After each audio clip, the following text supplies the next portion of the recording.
I had a whole script prepared for this moment, but reading over it now, and I don't think I'm gonna read it. Starcatchers. You and me, Alejandro. That's what they called us. Starcatchers. If you're listening to this, then it probably means I didn't make it. I am sorry that I turned you down when you asked me to leave with you. But I did the math, and corporate said that if they implemented the AI now, it would have a 98% success rate. That would mean at least 1,076 people a year would die. And I can't live the rest of my life knowing that's going to happen. But I don't know if I can do this last one without you, man. There's something that I haven't told anyone. The neurodegradation is getting worse. I saw a cyberneticist that he said that my jack chip is pretty much just swimming in my brain fluid right now, barely holding on to the smallest fibers of my spine. He said that if I even got the slightest whiplash, it would disconnect and my whole body would be paralyzed forever, let alone doing what I'm about to do. I should have taken you up on your offer years ago, before they even implemented this machine, before they started tracing our skills. You and I, we could have seen the world, solar system, went to that theme park on Mars, skipped across the asteroids on Saturn. I guess I just wanted to be with you, to see your face. 8 years we worked together, and they never allowed us to see one another. They said it would break the sync. Never could tell you much about myself. That was another one of their rules. But I'm going to tell you now. You probably imagined me as some kind of genius. You said it a lot, and I couldn't deny it. I wasn't allowed to deny it. I wanted to tell you my feelings for you, but I was too afraid of doing that too. You and I, we spent so much time together catching stars that we forgot to follow our dreams. You asked me once about my family, and well, here it is. I was a Vat-Born child. I wasn't even my parents' first pick. But my father never let me know that. He never let me feel that way, that I was second rate. My life was quite blessed. My parents loved me. My sisters were a handful, but I was always there for them, and they were there for me. They taught me true love, what that meant.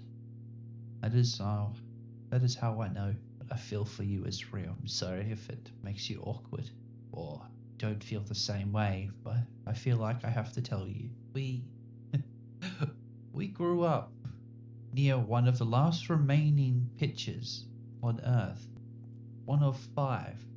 A playing field. Could you imagine the chance of that? My father and I would play catch on the weekends when he got back from his work at the UCPA. He was a terrible thrower. Nothing like yourself. We had a lot of good times. My sisters would watch from the grandstands. They would laugh and giggle. God, I missed them.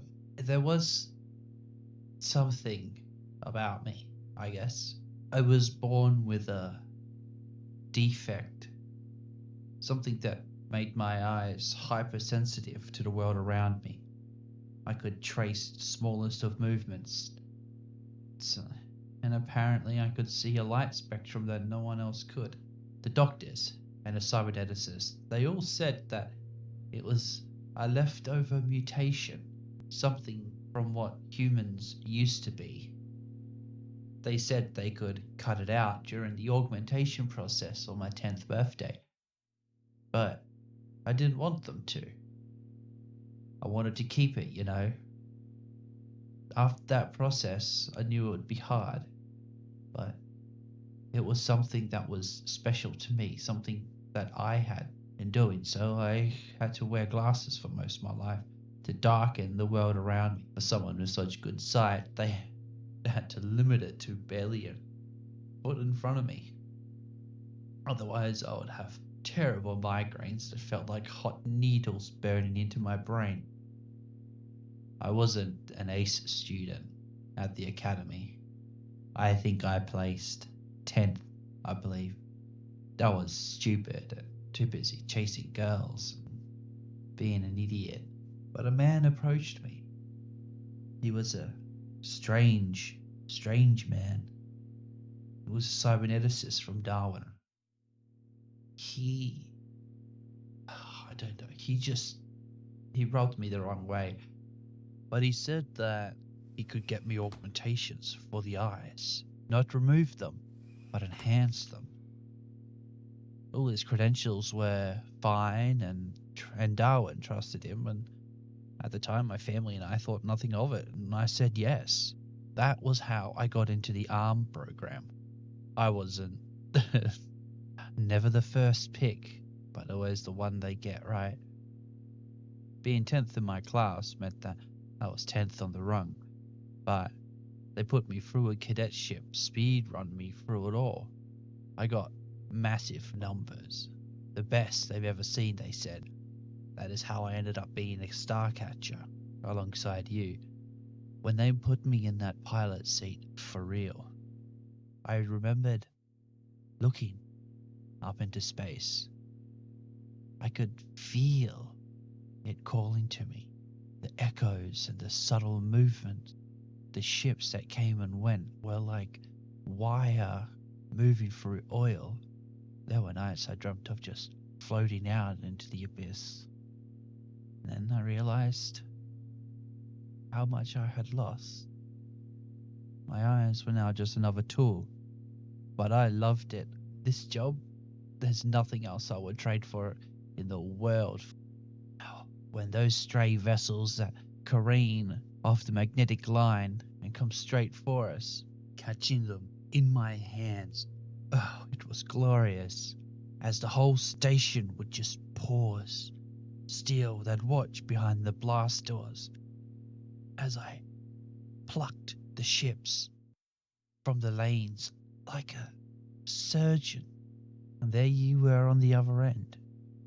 As the ships came towards me, you balanced it all. You threw another one out, and the centrifuge would go on and on and on. And they started calling it a home run.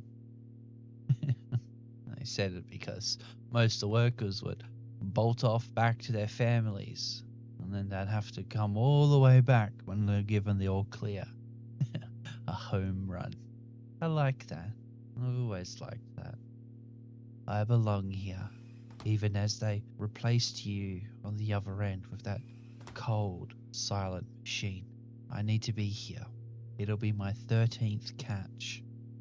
And with it, the artificial intelligence will reach max capacity. Not a single life will be lost. Not another catcher, nor another stray ship being destroyed by Earth's automatic defense systems to spare damages to the Dyson Sea grid. It'll just go on and on and on. Never thought I'd be sitting here afraid of my 13th catch. They're gonna make a mock one up for me. That's how I know it's coming. The shuttle itself is going to be empty, no one inside. I think in some way corporate might want me to miss. I have no idea, but I'm going to catch it. And I'm going to die, Alejandro.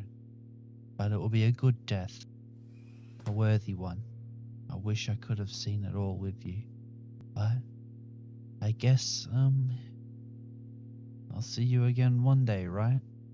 I'll see you on the bright side of the moon, man. Cross to the armed chamber, please. Cross to the armed chamber, please. They're calling my name now. Sorry, Alejandro. I guess this is it. I just wanted to say now that We'll see each other again one day soon. Eternity isn't that long, right? And I guess I'll see you on the bright side of the moon, man. See you around, eh?